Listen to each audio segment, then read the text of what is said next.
அண்ணாச்சி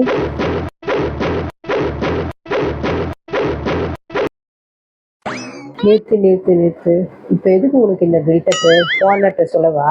சும்மா இருமா, ஏற்கனவே நான் ஓவர் டைம் பார்த்துட்டு இருக்கேன், சம்பளம் கொடுக்காம வச்சிருக்கேன். நீ இதையும் போட்டு கொடுத்தனா அவன் சம்பளமே கொடுக்க மாட்டான். சரிம்மா என்னமா வேணும் சொல்லுமா. இருந்து இப்பதான் கடை காலி ஆயிருக்கு. சரி பொருளை வாங்கிட்டு போலான்னு பார்த்தா நீ இப்பதான் ஸ்டைல் பண்ணாங்கட்டின்னு சொல்லிட்டு பண்ணிட்டு இருக்க. சரிம்மா சொல்லுமா, அந்த ஆள் வந்துட போறான். என்னம்மா வேணும்? எனக்கு 1 கிலோ சாப்பாட்டு அரிசி போடு. அரிசியாம்மா இருங்கம்மா போய் எடுத்துட்டு வரேன். இங்க இருங்க. என்னம்மா அரிசி? 60 ரூபால இருக்கு, 70 ரூபால இருக்கு, 80 ரூபால இருக்கு. என்ன அரிசி வேணும்? அவங்க போய் சாப்பாட்டு அரிசி பார்த்துருப்ப, இருந்திருக்காரு. அதனால 60 70 80 சொல்லிட்டு இப்ப நீட்டிட்டு இருக்க அதானே? இல்லம்மா, ஒரு தடவை கன்ஃபார்ம் பண்ணிக்கிட்டேம்மா.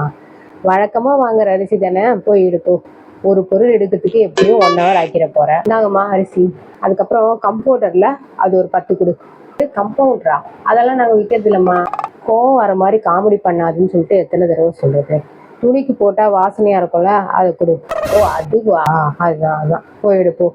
இவர் என்னமோ கேம்பிரிட்ஜில் படிச்சுட்டு இங்க வேலை பார்க்குற மாதிரி பில்டப்பு.